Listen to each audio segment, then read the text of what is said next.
السلام علیکم ورحمۃ اللہ ناظرین، آپ دیکھ رہے ہیں یوٹیوب چینل روشن راستہ برائٹ پاتھ۔ آج کی ویڈیو آپ کے لیے بہت خاص ہونے والی ہے۔ آج کی ویڈیو یکم ذی الحجہ کے بارے میں ہے۔ یکم ذی الحجہ کو کون سا وظیفہ کرنا چاہیے، یکم ذی الحجہ کو کون سا وظیفہ کرنے سے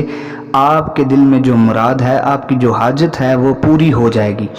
یکم ذی الحجہ کی رات کو میں جو وظیفہ بتانے جا رہا ہوں، یکم ذی الحجہ کی رات، اس سے پہلے میں آپ کو بتانا چاہتا ہوں کہ ہم نے قرآن پڑھنا چھوڑ دیا، ہم نے نماز پڑھنا چھوڑ دی، ہم نے مسجد میں جانا چھوڑ دیا، ہم نے دین سے دوری اختیار کر لی، ہم نے علماء کے پاس بیٹھنا چھوڑ دیا، ہم نے اللہ والوں کے پاس اللہ والوں کی صحبت لینی چھوڑ دی، ہم نے دین سے دوری اختیار کر لی، ہم نے خدا کے سامنے بسجود ہونا چھوڑ دیا،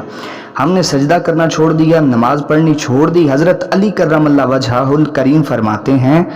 جس نے دنیا میں نماز کی فکر کرنا شروع کر دی، اللہ پاک نے دنیا کی ہر فکر اس سے دور کر دی۔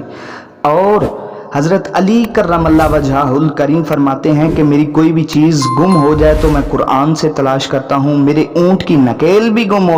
جائے تو وہ بھی میں قرآن سے تلاش کرتا ہوں۔ ہم نے قرآن سے، دین سے، نماز سے، علماء سے اور صالحین سے دوری اختیار کر لی، اور پھر ہم کہتے ہیں کہ ہمارے اوپر مصیبتیں منڈلا رہی ہیں۔ انہی مصیبتوں کو دور کرنے کے لیے ہمیں سر کو سجدے میں رکھنا ہوگا، خدا کے آگے جھکنا ہوگا،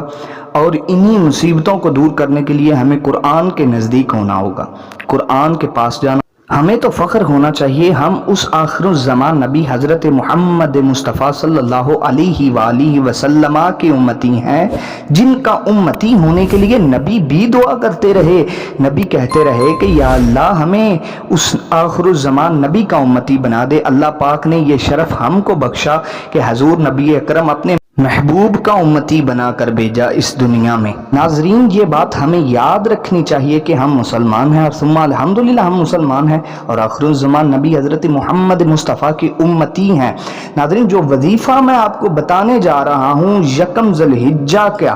تو جناب والا اس 10 راتوں کی، ذی الحجہ کے، ذی الحج کے اس پہلے عشرے کی 10 راتوں کی قسم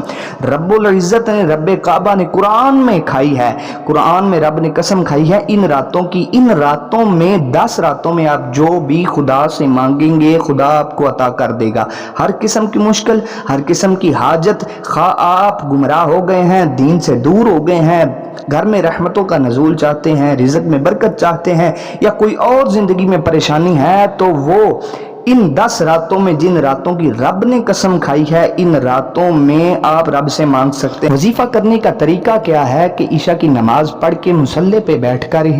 2 نفل پھر دعائے حاجت کے پڑھنے ہیں۔ پڑھنے کے بعد آپ نے